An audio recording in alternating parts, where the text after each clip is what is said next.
여러분 주보를 보시면 주보 안쪽에 신앙 상식란을 한번 보십시오. 여기 보면은 대유리 문답 5문 이렇게 나와 있습니다. 우리가 계속해서 이제 신앙 상식란에다가 이제 소유리 문답 우리의 그 신앙 고백을 담은 마땅히 우리 재직들 세례 받는 분들은 모두가 기본적으로 알고 있어야 될 성경의 내용들을 이제 소유리 문답으로 이렇게 기재했었고 또 이제 대유리 문답으로 이제 기재하고 있습니다. 오문에 보게 되면 성경이 주로 무엇을 가르치는가, 성경이 우리에게 가르치는 바가 무엇인가, 이 대유리 문답에서는 두 가지로 이야기합니다. 첫 번째는 바로 하나님께 대하여 어떻게 믿을 것과 하나님이 어떤 분인가, 하나님이 하신 일이 무엇인가, 그 하나님을 믿는 우리의 믿음의 내용이 무엇인가, 그것이 바로 이제 성경에 기록되어져 있습니다. 그래서 우리가 하나님을 믿을 때에 다른 것을 통해서 믿는 것이 아니라 바로 이 하나님이 주신 말씀 성경을 통해서 하나님을 알게 되고 하나님을 믿게 되는 것입니다. 그리고 두 번째로는 하나님께서 사람에게 대해서 요구하시는 의무가 무엇인지 가르친다, 이렇게 기록하고 있습니다. 그러니까 성경은 우리에게 두 가지를 가르치죠. 우리의 믿음의 내용이 무엇이어야 하는지와 아울러서 그 믿는 자가 어떤 삶을 살아야 하는가, 하나님께서 우리에게 어떤 삶을 살라고 하시는가, 이 두 가지를 우리는 성경을 통해서 배우고 알게 되는 겁니다. 그래서 여러분, 이 성경이 우리의 신앙과 삶의 유일한 어떤 지침이 되는 것이죠.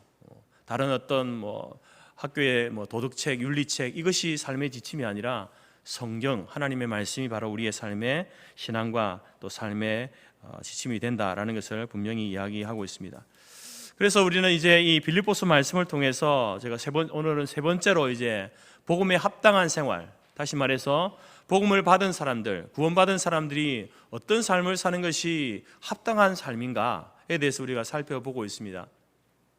사도 바울은 지금 이제 빌립보 교회 성도들을 향하여서 이제 복음에 합당한 생활을 하세요라고 이렇게 권면을 하면서 이제 여러 가지로 이야기를 하고 있습니다. 그 가운데에서 이제 오늘은 세 번째로 이제 복음에 합당한 생활에 대해서, 삶에 대해서 함께 나누기를 원합니다. 우리 한국에서는 이제 별다방이라고 이렇게 알려진 스타벅스라는 커피 전문점이 있지 않습니까? 이 스타벅스는 하워드 슐처라는 사람이 인수하면서 세계적인 기업이 되었습니다. 소위 옛날 다방, 커피 파는 곳이 세계적인 기업이 된 것이죠.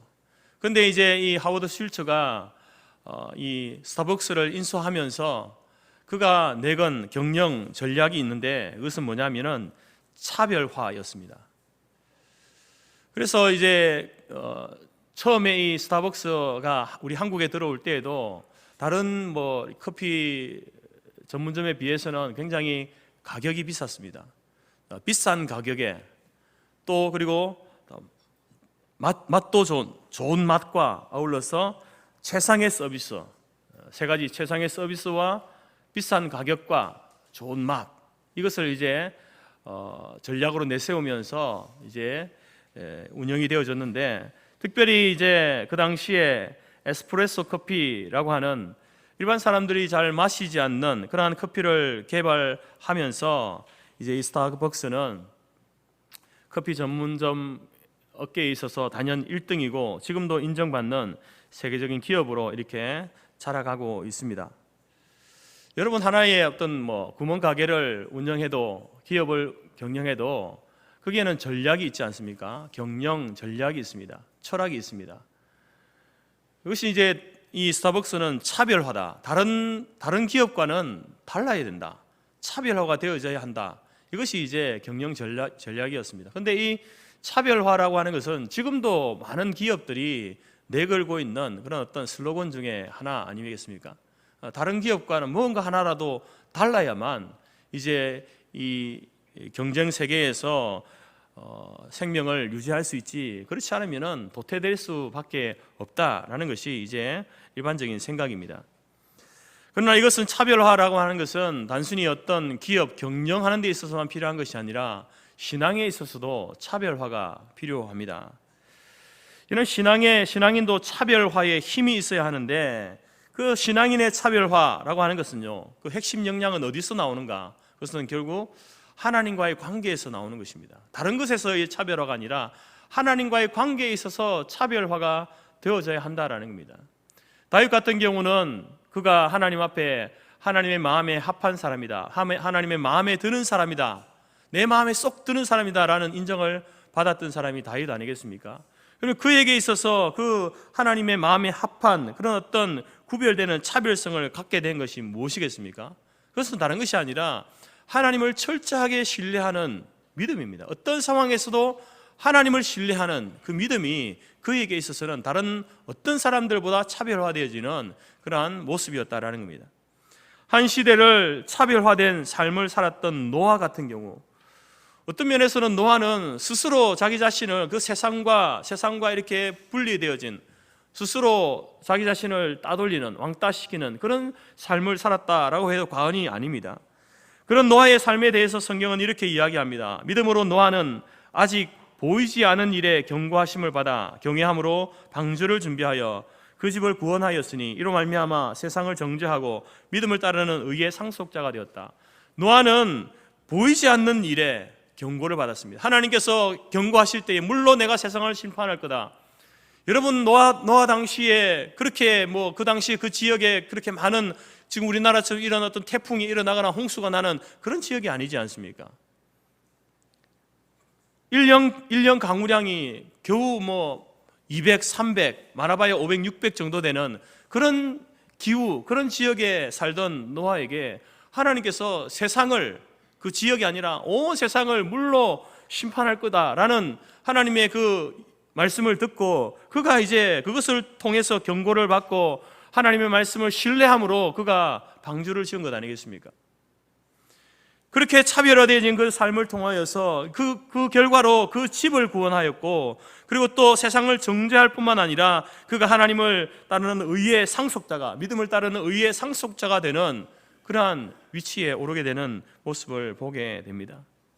이처럼 여러분, 신앙인에게 있어서 차별화는요, 하나님과의 관계에 있어서 하나님을 신뢰하는 그 신뢰성에 있음을 우리가 꼭 기억해야 합니다. 뿐만 아니라 신앙인의 차별은요, 도덕적인 면에 있어서도 도덕적 우위에 점하는 그러한 삶의 모습을 통해서 차별화가 일어나야 한다라는 것입니다. 여러분, 사람뿐만 아니라 기업도 요즘은요, 도덕적으로 윤리적으로 차별화되지 않으면, 만약에 도덕성을 상실한 그러한 모습을 기업이 보이게 되면요, 신뢰가 깨어지게 되고 많은 사람들이 이제 그 기업의 물건들을 사지 아니하고 어떤 불매 운동을 벌이면서 이제 시장에서 도태되어지는 그러한 모습을 우리가 보지 않습니까? 사람도 그렇고 기업도 그렇고 이 도덕적으로 윤리적으로 차별화되어진 모습이 있어야 하는데, 사도행전에 나오는 초대교회와 그 초대교회 성도들의 그 차별화된 모습은요, 바로 도덕적인 면에서 드러나게 되었습니다. 윤리적인 면에서 드러나게 되었습니다. 여러분, 초대교회 당시가 바로 로마가 그 지역 온 세상을 지배하던, 다스리던 때가 아니겠습니까? 우리가 영화나 또 드라마를 통해서 보게 되어지면 로마 시대의 그 도덕적인 타락, 퇴폐성, 그것은 가히 지금도 사람들이 혀를 내두를 정도의 그런 어떤 타락함, 퇴폐성을 보이는 것이 로마의 문화가 아니겠습니까? 그러한 문화 가운데서 바로 초대교회와 성도들은 도덕적으로, 윤리적으로 그들과 다른 차별화되어진 삶을 살았다라는 것입니다. 그래서 사도행전 2장 47절에 보게 되면 그들을 향하여서 이렇게 이야기합니다. 하나님을 찬미하며 온 백성에게 칭송을 받으니 주께서 구원받는 사람을 날마다 더하셨다. 초대교회와 성도들을 바라보던 그 시대의 사람들, 믿지 않는 사람들, 로마 사람들, 헬라 사람들, 그들이 그 교회를 바라보고 성도를 바라볼 때에 칭송할 만하다는 거죠. 어떤 면에서 그랬을까요? 특별히 아마 그들이 걸어가고 있던, 그들이 살고 있던 삶과는 다른 도덕적으로, 윤리적으로 깨끗한, 정결한 그런 삶의 모습을 바라보면서 아마 교회를 칭찬하고 성도들을 칭찬하지 않았겠습니까? 그래서 그로 인하여서 구원받는 사람이 날마다 더해지는 그러한 놀라운 일이 일어났다라는 것입니다. 오늘 사도 바울은 빌립보 교회와 성도들을 향하여서 이렇게 이야기합니다. 하나님의 흠없는 자녀로 세상에서 살아야 된다. 세상과는 달라야 된다. 차별화가 되어야 된다라고 권면하고 있습니다. 이것이 세상을 이기는 길이고 세상을 변화시키는 길이다라고 이야기하고 있습니다. 여러분, 교회는요, 세상은, 성도는요, 이 세상에 살면서 싸구려처럼 살아서는 안 됩니다. 싸구려 인생을 살아서는 안 된다라는 것입니다. 그러한 삶은 세상을 변화시키기는커녕 오히려 그 자신이 세상 사람들의 놀이개가, 놀림감이 될 수밖에 없다라는 것입니다. 하나님께서는 신구약 성경을 통하여서 당신의 백성들에게 명령하죠. 내가 거룩하니 너희도 거룩하라. 하나님의 그 성품 가운데에 거룩이라는 성품이 있는데, 그 하나님의 거룩이라는 그 성품을 너희들도, 나의 백성들도 닮아서 거룩하라, 거룩의 삶을 살 것을 우리에게 요청하고 있습니다. 여러분, 이것은 하나님께서 우리를 향해서 가지고 계신 그 기대가 얼마나 큰지를 보여주는 것이죠. 저와 여러분이 하나님이 아니잖아요. 우리가 하나님의 거룩을 쫓아간다 해도 어떻게 그 하나님의 거룩함의 그 수준에 오를 수 있습니까? 불가능한 일입니다. 가능하지 않은 일입니다. 여러분, 한 주간을 살면서 거룩하게 사셨습니까? 세상 사람들과 어떤 면에서 구별되게 살았습니까? 여러분, 저 자신도 제 삶을 돌아볼 때에 이 말씀을 선포하고 있지만 부끄럽습니다. 설교하고 싶지 않아요. 그러나 그럼에도 불구하고 이렇게 이야기하고 있는 이유가 무엇입니까? 이것이 우리를 향하신 하나님의 기대다라는 거예요. 내가 한 주간 동안 그렇게 무너지고 자빠지고 제 가운데 넘어지고 냄새나는 그런 어떤 삶을 살았다 하더라도 여전히 하나님께서는 내가 거룩하니 너희도 거룩하라, 우리에게 요청하시고 요구하시기 때문에 다시 한번 여러분, 그 하나님의 그 요청을 듣고 우리가 힘을 얻어서 다시 한번 일어서게 되는 것 아니겠습니까? 우리가 어떻게 여러분 설교 제목처럼 복음에 합당한 생활을 할 수 있습니까? 여러분, 그것은 다른 것에 있지 않습니다. 우리가 하나님처럼 내가 거룩하니 너희도 거룩하라, 그 하나님의 거룩을 닮아가는 것밖에 없습니다. 그 어떤 수준이 아직 어리고 여전히 미치지 못하는 수준에 있을지라도, 그렇다고 해서 여러분 우리가 거룩의 삶을 추구하는 것을 포기해서 되겠는가? 그렇지 않다는 것이죠. 늘 연약하고 부족하지만 그럼에도 불구하고 다시 한번 하나님, 내가 이 거룩의 삶, 하나님을 닮아 거룩의 삶을 살아가겠습니다. 여러분, 이것을 하나님께서 우리에게 요구하시고 또 요청하신다라는 겁니다. 성경 어디를 봐도 여러분, 개돼지를 향해서 하나님이 내가 거룩하니 너희도 거룩하라, 어디 개돼지를 향해서 그렇게 이야기합니까? 사람들을 향해서 그렇게 하잖아요. 왜 그렇게 하고 있습니까? 바로 여러분, 하나님의 형상을 닮은, 하나님의 형상으로 지음받은 하나님의 백성들, 그들이기 때문에 여러분 우리에게 이 명령을 하고 있는 것입니다.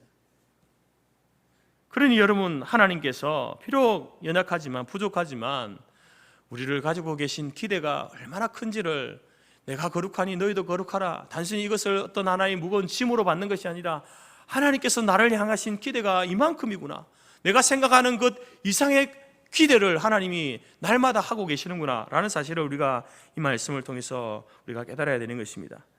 그렇다고 한다면 여러분, 하나님의 흠없는 자녀로, 거룩한 자녀로 우리가 복음에 합당한 삶을 살기 위해서 어떤 삶을 살아야 하는가? 성경은 그것을 거룩이라는 단어로 이렇게 집약해서 이야기하지만, 사도 바울은 이제 그 거룩이라는 것을 더 많이 풀어가지고 오늘 빌립보서 말씀을 통해서 여러 가지로 이야기하고 있습니다. 오늘 본문의 말씀을 통해서 세 가지로 복음에 합당한 삶을 살기 위해서 어떤 삶을 살아야 하는지 세 가지로 함께 말씀을 나누겠습니다. 첫 번째로 여러분 12절 말씀을 보게 되면 항상 복종하라 이렇게 말씀하고 있죠. 우리 12절 말씀 다 같이 한 목소리로 읽겠습니다. 시작. 그러므로 나의 사랑하는 자들아, 너희가 나 있을 때뿐 아니라 더욱 지금 나 없을 때에도 항상 복종하여 두렵고 떨림으로 너희 구원을 이루라. 여기서 이 구원이라고 하는 것은요, 예수 믿고 구원받는 것, 그것만을 이야기하는 게 아닙니다. 이미 구원받았는데, 그러면 우리가 이미 구원받았잖아요. 예수 믿고 구원받았는데 뭐 또 구원을 이루라고 하는가? 여기서 이 구원은요, 예수 믿고 구원받는 것 플러스에다가 구원받은 성도로서 구원받은 자답게 살아가는 것까지 포함하는 겁니다. 두렵고 떨림으로 너희 구원을 이루라. 내가 예수를 믿겠습니다. 예수님이 나의 주가 되시고 왕이 되십니다. 그렇게 예수님을 영접하는 그 순간부터 예수님을 따라 예수님을 닮아 살아가는 그런 어떤 그 삶의 모습, 하나님의 성품을 닮아가는 그 모든 삶의 과정, 그것을 우리는 성화의 과정이라고 하는데, 그것을 포함하는, 그것을 위해서 여러분 우리가 이제 하나님 말씀에 항상 복종해야 한다라는 겁니다. 예수 믿겠습니다. 그렇게 선언하고 기도한다고 해서 그 사람이 그 순간 온전히 성화되느냐? 온전히 하나님이 원하시는 그 수준으로 그러면 수준 상승이 되어가지고 갑자기 그렇게 거룩해지느냐? 그렇지 않습니다, 여러분. 우리의 신분이 변화되는 것이지 우리의 존재가 그렇게 거룩해지는 게 아닙니다. 여전히 우리는 죄인이죠. 죄에 무너지는 연약한 존재입니다. 그럼 우리가 어떻게 자라가고 성장해 갑니까? 날마다 두렵고 떨림으로 구원을 이루어갈 때에, 하나님 말씀에 복종하는 삶을 살 때에 그 사람이 자라는 겁니다. 성장하는 거예요. 그렇지 않으면 자라지 않습니다. 멈춰 있는 거예요. 아니면 어쩌면 도태 뒤로 물러갈 수 있다라는 겁니다. 주는 300년경에 알렉산더가 세계를 정복할 그때에 하루는 어느 성을 찾아가서 그 성주에게 대뜸 항복하라고 이렇게 요구를 합니다. 근데 그 성주가 보니까, 위에서 보니까 알렉산더가 데리고 온 군대가 자기가 거느리고 있는 군사들보다 절반밖에 안 되는 숫자인 거예요. 그래서 웃으면서 무슨 소리 아니냐, 그렇게 할 수 없다, 이렇게 이야기하니까 알렉산더가 당신이 왜 우리에게 항복해야 하는지 내가 보여주겠다라고 하면서 자기 군대에게, 군사들에게 명령을 내립니다. 제군들 뒤로 돌아 섰, 앞으로 갓. 군사들이 일제히 앞으로 저벅가는 겁니다. 그런데 그 앞에는요, 30m 앞에는 절벽이 있습니다.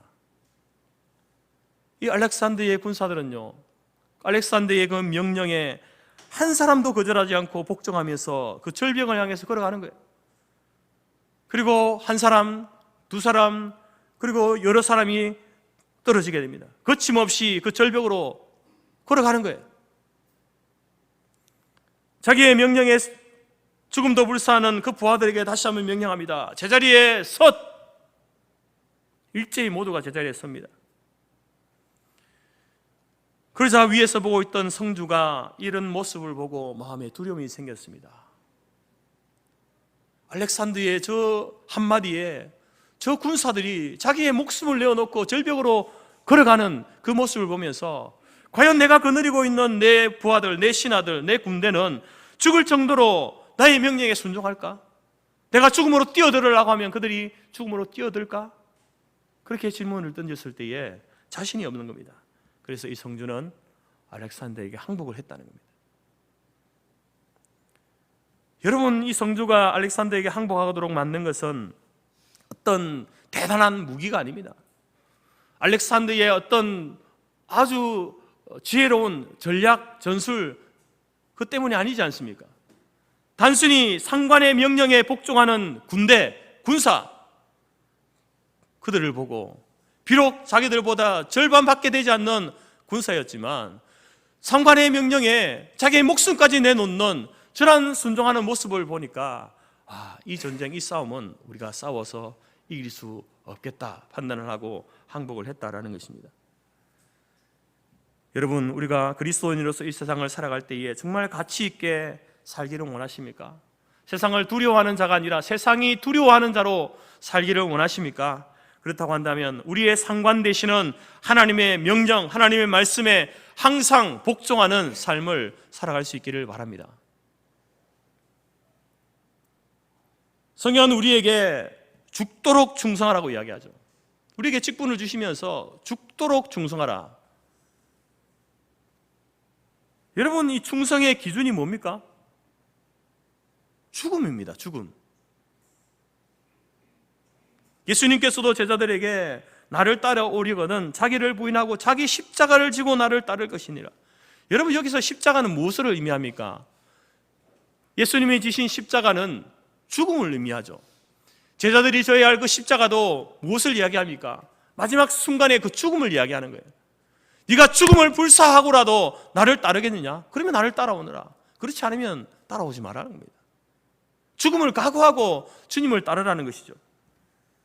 여러분, 과연 우리가 하나님의 말씀, 기록되어진 하나님의 말씀, 이 명령, 이것이 내게 죽음을 요구할 때에 여러분 그 죽음이라 할지라도 그 명령 앞에 여러분 순종할 수 있겠습니까? 그 명령을 따를 수 있겠습니까? 여러분, 죽도록 충성하라, 자기 십자가를 지고 나를 따르라, 무슨 말씀입니까? 죽음을 불사하는 마음으로 그런 믿음과 그런 자세가 너희에게 있는가? 그것을 우리에게 묻고 있지 않습니까? 여러분, 예수를 믿는다는 것은 너무나 쉬운 일이지만 너무나 어려운 일입니다. 그래서 어려운 거예요. 처음 믿을 때는 이렇게 쉽게 구원을 얻나? 그러나 여러분, 점점 신앙생활을 하다 보면은 예수를 믿고 예수를 따라가는 것이 쉽지 않은 길이구나. 주님이 가신 그 길이 그렇게 쉬운 길이 아니었구나 라는 사실을 우리가 알게 되는 것입니다.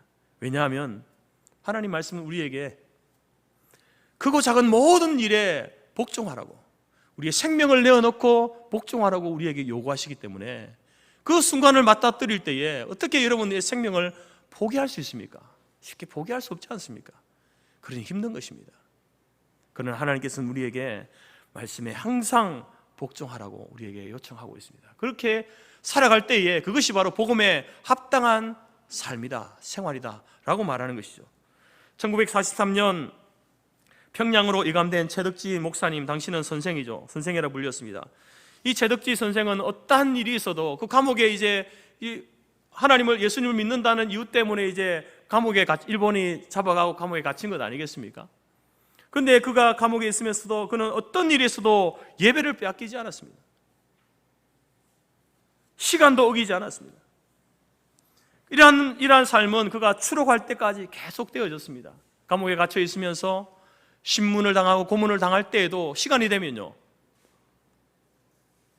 주기도문, 사도신경, 또 찬송가, 말씀 암송, 주기도문, 이렇게 하나님을 예배했다는 겁니다. 간수가 교체될 때마다 이 최덕지 선생에게 온갖 매질과 욕설이 가해졌습니다. 왜냐하면 조용히 있어야 할 감옥 안에서 지금 신문 중에 있는데, 고문 중에 있는데, 그 고문과는 상관없이 떠들고 노래 부르고 기도하고 이렇게 하니까 얼마나 많은 매를 맞았겠습니까? 하지만 시간이 지날수록 그의 진실함, 그 진실성이 인정되어졌습니다. 일본 간수들, 검사, 판사들은요, 그의 변하지 않는 신앙의 충절을 존경하게 되었습니다. 당시 사상범을 다루던 모리 검사, 이 모리 검사가 최덕지 선생을 치조했는데, 치조하다가도 이제 예배 시간이 딱 되면 치조와 상관없이 예배를 드리니까 오히려 예배 시간이 되면 오히려 예배 드릴 수 있도록 예배를 허용했다는 겁니다. 치조하다가 예배 시간 되면 최덕지 선생 예배 시간 되었으니 예배 드리시오, 이렇게 했다는 거죠. 또한 그때 판사였던 가마다라고 하는 이 판사는 증언하기를 최덕지 선생만이 그 신앙이 참되고 그 사상을 존중한다. 최덕지가 믿는 하나님이 진짜 하나님이다, 그 신앙이 참된 신앙이다 라고 그 일본 사람이, 판사가 그렇게 인정했다는 거 아니겠습니까? 이런 원수였던 그 일본인들을 감동하게 했는데, 돈 많은 사람이었습니까? 권력 있는 사람이었습니까? 힘 있는 사람이었습니까? 연약한 여인이 하나님 말씀에 명령에 복종한, 다른 내 생명은 빼앗기더라도 예배는 빼앗길 수 없다, 그 하나님의 말씀에 명령한 복종한 한 여인, 그 여인을 통하여서 여러분 일본 사람들을 감동하게 한 것 아니겠습니까? 이런 사람이 거룩한 사람이고, 이런 사람이 세상을 감동시키고 세상을 변화시켜 나갈 수 있는 복음에 합당한 삶을 사는 삶의 모습이다라는 것입니다. 우리는 얼마나 쉽게 여러분 예배를 팔아먹습니까? 예배를 도구로 사용합니까? 과연 여러분들은 예배 이 자리에 나오면서 내 생명과도 맞바꿀 수 없는 그 예배를 하나님 앞에 드리러 나온다, 그런 마음으로 나오십니까? 아니 그냥 예배 드려주러 나옵니까? 여러분, 하나님께서 우리에게 신구약 성경 가운데서 어떤 말씀으로 어떤 명령을 하시든지 그것이 하나님의 명령이 분명하다. 하나님의 백성들을 향해서 구원받은 성도들이 이렇게 살아가야 된다라고 하는 하나님의 명령이 분명하다면 여러분 그 크고 작은 모든 일에 순종하시기 바랍니다. 복종하시기 바랍니다. 그 삶이 여러분 복음에 합당한 삶이다라는 것이죠. 두렵고 떨림으로 너희 구원을 이루라. 두렵고 떨리는 마음으로 여러분 말씀에 순종하고 복종하는 삶을 살아갈 수 있기를 바랍니다. 그렇게 사는 것이 하나님을 기쁘시게 하고 세상과 하나님 앞에서 자신이 이 땅 가운데 승리하는 인생으로 살아가게 되는 줄 믿습니다.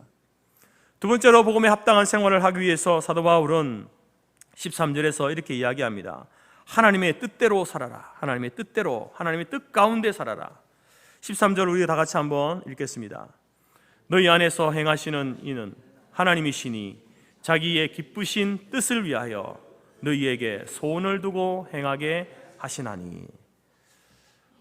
여러분, 하나님께서, 성령 하나님께서 우리 안에 함께 하시고 일하시고 역사하시는 줄 믿습니다. 예수를 믿는 사람은요, 우리 안에 성령님이 거하시죠. 함께 하십니다. 역사하십니다.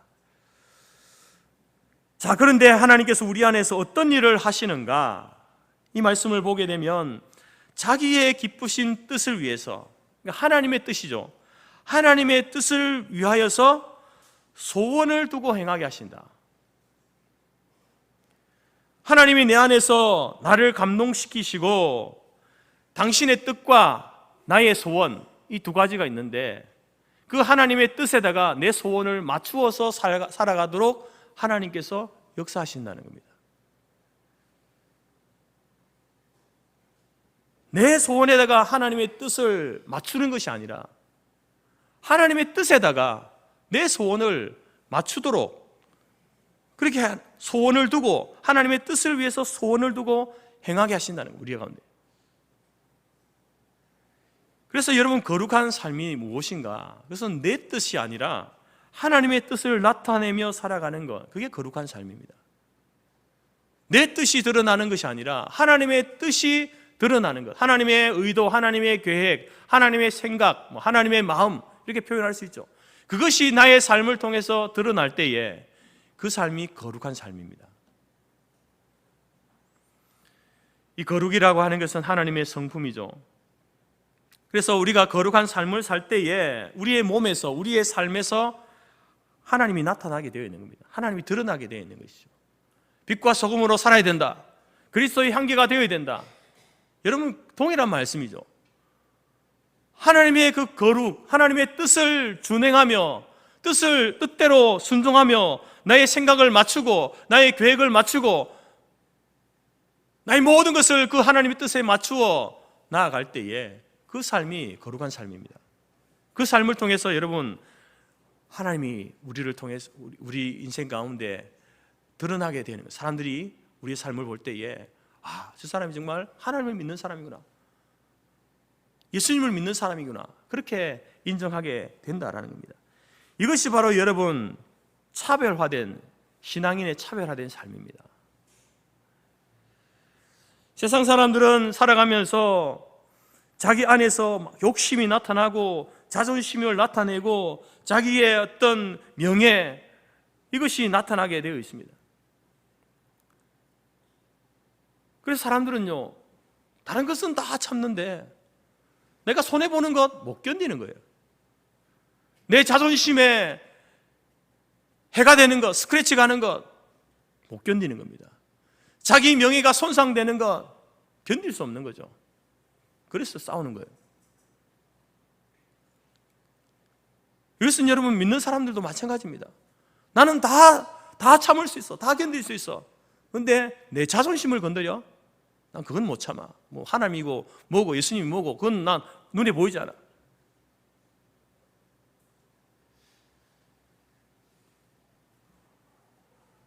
여러분 예수 믿는 사람은요, 그 예수님의 성품이 그 삶에 나타나게 되어 있습니다. 예수님이 언제 자기 이익을 위해서, 자기 유익을 위해서 예수님이 사신 적이 있습니까? 예수님이 자기 자존심을 사람들에게 내세운 적이 있습니까? 자기 명예가 손상되는 것을 억울해하면서 사람들이 조롱하고 비난할 때에 그들을 향해서 저주했던 적이 있습니까? 없습니다, 여러분. 예수님은 잘 손해보셨고요. 예수님은 모든 자존심을 저 밑바닥에, 자기 자존심을 저 밑바닥에다 내려놓으셨고요. 예수님은요, 그 명예가 사람들에 의해서 짓밟혀질 때에도 묵묵히 아무 말 없이 도살장에 끌려가는 양과 같이 그렇게 여러분 묵묵히 그 고난의 길을, 십자가의 길을 가셨던 분이 예수님 아니겠습니까? 여러분, 예수 믿는다고 하면 그러면 그런 예수님의 그 성품이 우리의 삶 속에 나타나야 되지 않습니까? 여러분, 한 주간 동안 그런 예수님의 손해보고 자존심이 상해도 명예가 실추되어도 견디고 참고 인내하는 그러한 삶으로 사셨습니까? 아니면 견딜 수 없는 분노로 그 사람을 향해서 대적하고 그 이상으로 내가 대해주는 그러한 모습으로 사셨습니까? 여러분, 오늘 하나님의 뜻대로 산다는 것은요, 하나님의 그 마음, 하나님의 생각, 하나님의 계획, 그것을 쫓아서 사는 것입니다. 그 성품을 따라서 사는 것이죠.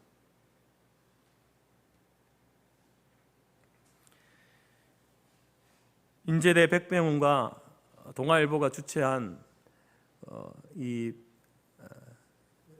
투병 중에 있는 사람들이 이제 그 투병 생활을 이렇게 수기로 적어서 투병 문학상을 이렇게 이제 만들어서 2001년부터 지금까지 이렇게 계속해 오고 있습니다.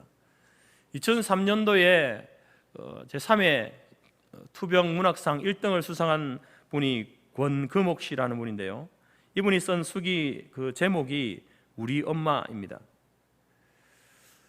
그 내용은 이제 6개월 동안 자기 엄마가 암으로 투병하다가 이제 이 투병하는 그런 내용들을 이렇게 기록한 그 수기인데, 사실 그 어머니가 이제 암으로 이렇게 죽게 된 것은 어떤 면에서 의사의 부주의로, 오진으로 인해서 되어진 의료 사고였습니다.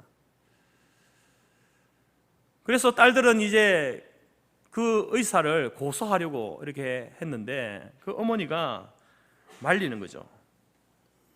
일부러 이렇게 하려고도 해도 할 수 없는 일이다. 내가 이게 암이 걸려가지고 이제 죽음을 향해서 가고 있는 것은 그래서 내가 갈 시간이 되어서 그런 거지, 단순히 그 의사가 의사의 오진으로만 되어진 것은 아니다라고 이렇게 딸을 위로했다는 겁니다. 그러면서 의사에게 화를 내었던 것을 사과하라고 하면서 자기 자신도 의사에게 2번이나 자기를 수술해 주느라고 이렇게 얼마나 힘들었습니까? 내가 지금 이제 암으로 인해서 죽음에 향해서 가고 있지만 의사 선생님도 마음을 편하게 가지시기 바랍니다. 이런 이제 위로하는 말을 했다고 합니다. 이렇게 폐암으로 몸이 마르고 고통이 심해져 오는 그 순간에도 그 어머니는 기도에 몰두했고, 그리고 평소에 고마웠던 사람들을 찾아서 모이게 해서 이제 마지막 가는 길에 이제 감사하라고 이런 권면을까지 했다고 합니다. 그리고 딸들과 사위들을 불러놓고 장례에 대해서 부탁하면서 흰 와이셔츠에 검은 양복을 미리 준비하고, 딸들은 검은 한복을 입도록 하고, 영정사진과 또 이 장례 음식을 미리 준비하도록 하면서, 그리고 마지막으로 이제 다음 천국에서 만날 테니 울지 말아라, 이렇게 유언을 남기고 며칠 후에 주무시듯이 하늘나라로 가셨다라는 겁니다. 그러한 내용들을 이제 기록한 이 딸이 수상하면서 수상 소감에 이렇게 이야기했습니다. 이런 어머니를 주신 하나님께 감사합니다.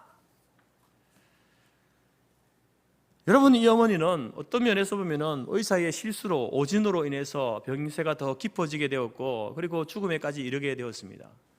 그럼에도 불구하고 자기에게 다가온 이 죽음을 단순히 의사가 실수해서, 병원이 잘못해서 된 것이 아니라, 비록 의사의 실수이기도 하지만 그러나 나의 이 병과 이 죽음에는 하나님의 뜻이 있다, 하나님의 계획이 있다, 하나님의 뜻을 우선했던 그 고귀한 믿음을 가지고 있던 분이 그의 어머니였다는 겁니다. 여러분, 기독교인의 차별성은 어디에서 드러나겠습니까? 그것은 고난 속에서 드러나게 되어 있습니다. 저와 여러분에게 이러한 일들이 일어나지 말라는 법이 있습니까? 요즘도 여러분 세상이 흉흉해서 길 가다가도 칼 맞고 하는 그러한 지경 아닙니까? 그러한 일들이 나에게 일어나지 말라는 법이 어디 있습니까? 그런 일이 일어날 때에, 그런 고난이 올 때에 예상치 못했던, 나로 인해서가 아닌 타인으로 인해서 내가 피해를 입는 그러한 어떤 고난이 나에게 온다 할지라도 그 가운데에 하나님의 뜻이 있다. 나의 형편보다, 나의 생각보다, 나의 마음보다 그 하나님의 뜻이 우선이다. 그 하나님의 뜻이 무엇인가? 왜 나에게 이런 일을 일어나게 하셨고 이런 일을 주셨는가? 그런 것에 대해서 우리가 질문하면서 내 생각보다, 나의 형편보다 하나님의 뜻을 더 우선하는 그러한 믿음을 가지고 있는 사람, 그 사람이 여러분 하나님의 뜻을 따라 사는 사람입니다. 평안할 때에만 하나님의 뜻을 쫓는 것이 아니라 고난과 어려움 가운데 있을 때도 하나님의 뜻이 무엇인가, 어떤 하나님의 계획이 있는가, 그것을 묻고 그것을 쫓아가는 그 삶이 여러분 복음에 합당한 생활이다라는 것입니다. 그런 사람이 여러분 거룩한 사람이죠.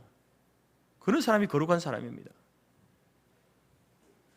오늘 저와 여러분이 이 땅을 살아가면서 우리에게 어떠한 어려움과 어떠한 고난과 환난이 닥쳐온다 할지라도 여러분 그 가운데에서 하나님의 뜻을 찾고 구하는 저와 여러분이 될 수 있기를 바랍니다.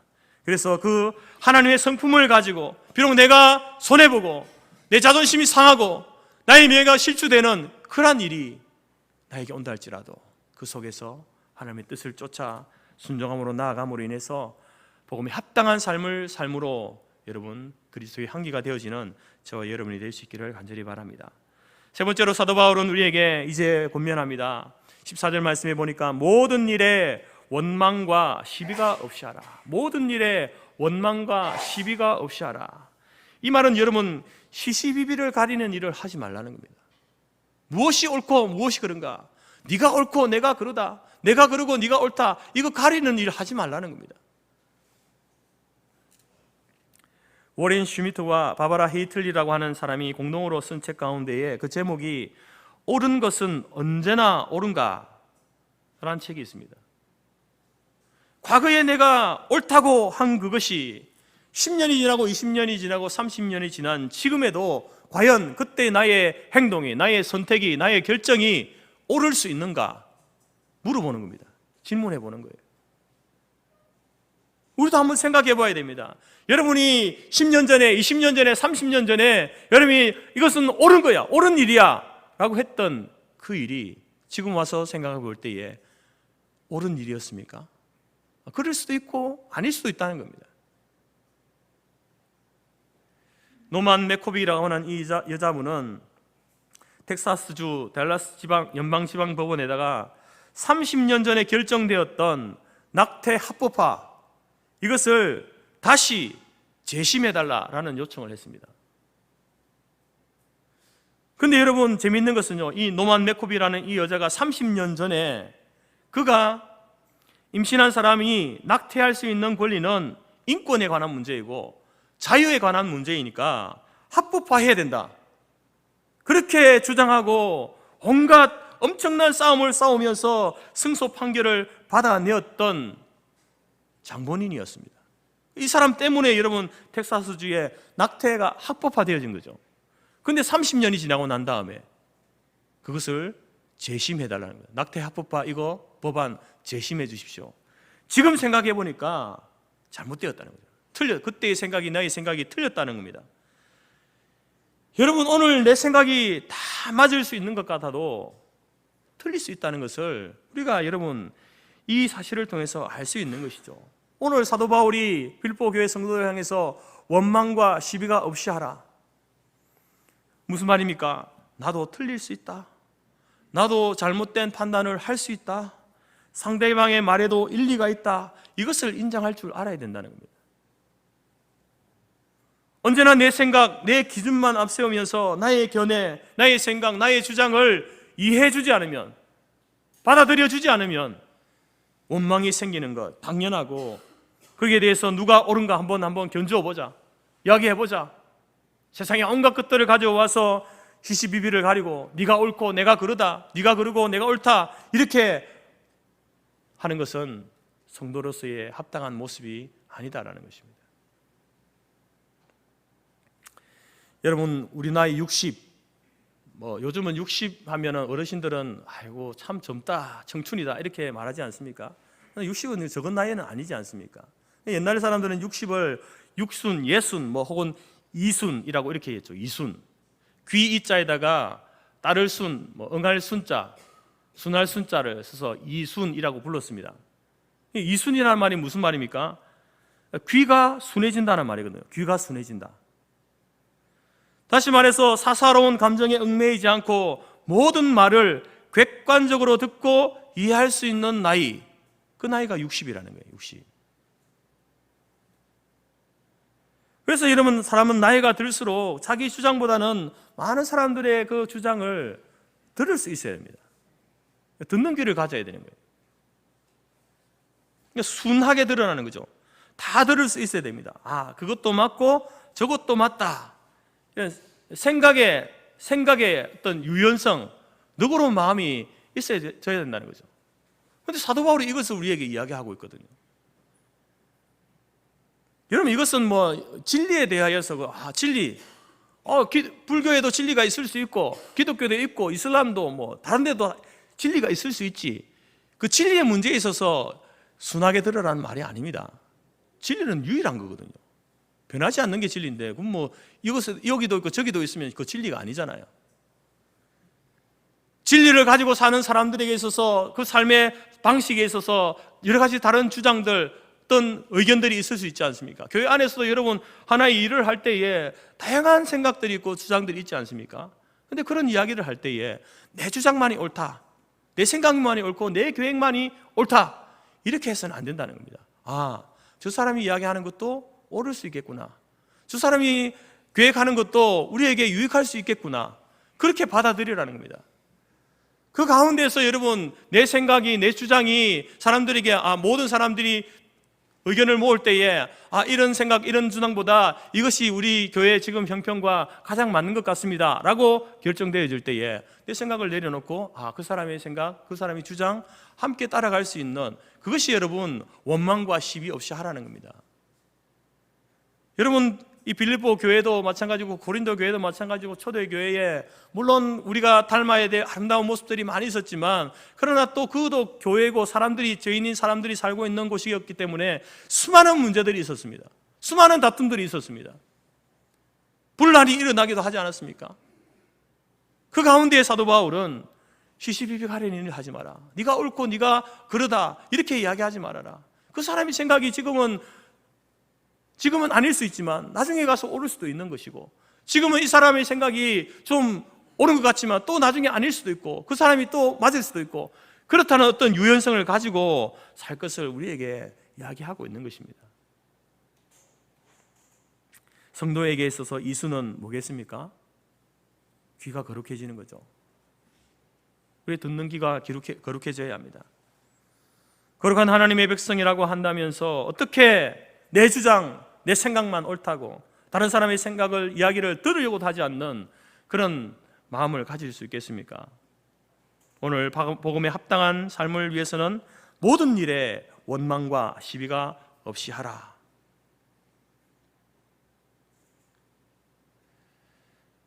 여러분, 차별화라고 해서 부자가 되면 차별화가 될 것 같고, 권력을 가지고 또 세상의 명예를 가지면 차별화 될 것 같습니까?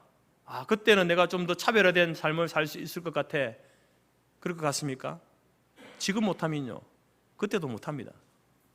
지금 하지 않으면 하나님께서 부를 주시고 명예를 주시고 권력을 주실 때는요, 더 하기 힘듭니다.